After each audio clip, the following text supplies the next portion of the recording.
the time. This girl wants to learn medical work and she cannot even come on time. So if I give her a patient to treat you, even before she wants to come, the patient is already dead. What nonsense is this?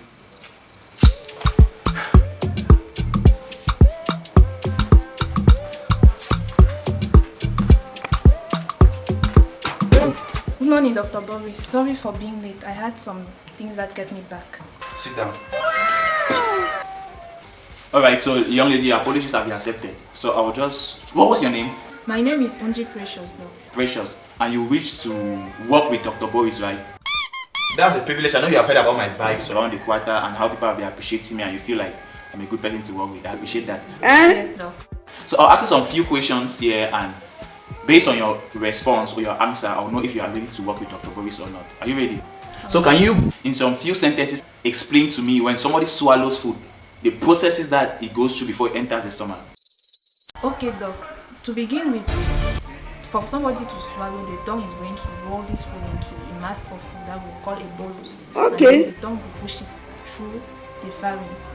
Now, the food will enter in the pharynx, precisely in the oropharynx, and then we move to the esophagus. Now, the food is going to be prevented to go into the trachea because the epiglottis is going to block the entrance to the trachea, and this is going to momentarily stop respiration. Now, once the food gets to the esophagus, it moves down the esophagus directly to the stomach through the peristaltic movement of the esophagus, peristaltic contraction of its muscular wall, and when it passes the lower esophageal sphincter, that's in a few words how food reaches our stomach. Young lady, after the whole of that explanation, you say in a few words. I mean, if I actually say explain detailedly, what are you trying? Wait, I want to understand. What are you trying to do? Are you trying to teach me my work? I say in few sentences, you're already calling me some medical. It's not like I don't know the medical terms. You understand? But what are you trying? You are giving me terms I've never. I went to the medical school for 7 years. Yes, Doc. Okay. That's fine. But I hope you know I can explain this process even more than you. I hope you know that. I don't know that. You have to know because I can explain it. Just there are some things that you don't just explain because you don't want people to feel like you are too big and stuff like that. But that's good. That's what you are trying. I think you are trying. Man, no, some point there. You don't know. Alright, so I will, as a medical doctor, you cannot just come for an interview without me telling you and showing me some prowess, some skills that I have. There are some people that when you give them medicine orally, they don't really get well fast. So when some people come with emergency, what you need to do is to give them injection so they can go directly into the vein and then act fast. So I want to explain to you the processes that you go through or the processes that it needs for you to give somebody injection. Are you there? So when you take an injection you want to give a patient, you make sure that you tie the person's hand using a rubber or something like a plastic. Excuse me, Doc, please. With all due respect. Okay. I think you mean a tourniquet, not rubber.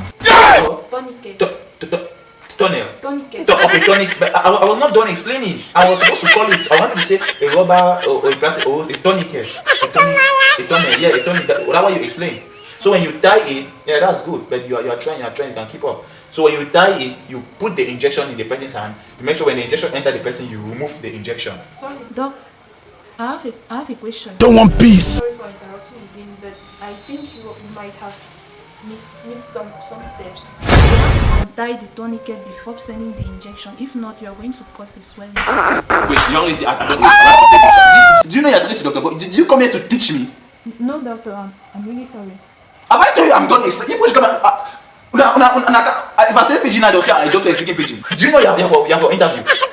I've never say you're working with Dr. Boris and you're already correcting and telling me some of the things that I know. Who are you? I'm not done explaining, sister. I'm not done explaining. So like you said, after you have tied, you inject and you move first before. That's how they do it. So young lady, I've heard what you've said. I'll think about it. Do you understand? I'll think about your responses. I think you'll be a good medical doctor. Working with Dr. Boris will be something like a privilege and an honor. So I would love to give you that honor. Thank you, Doctor. Yeah. Thank And then by tomorrow, if you get a call from me, it means you have been privileged to work with Dr. Boris. Thank you, Doctor. Yeah, you're welcome. I'll wait. You can. What be this? What be this place? I'm really sorry, Doctor. Please excuse my manners.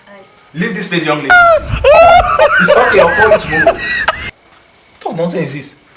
You just agreed, you cannot even see my hand. You're already stabbing. This will come and keep all my patients in my hospital. No problem. They also give injection, you go and give the person in the eye when I still give the note. God will see us. But this girl, she really knows something. I think I'll work with her. Okay. I'll work with her. Dr. Boris.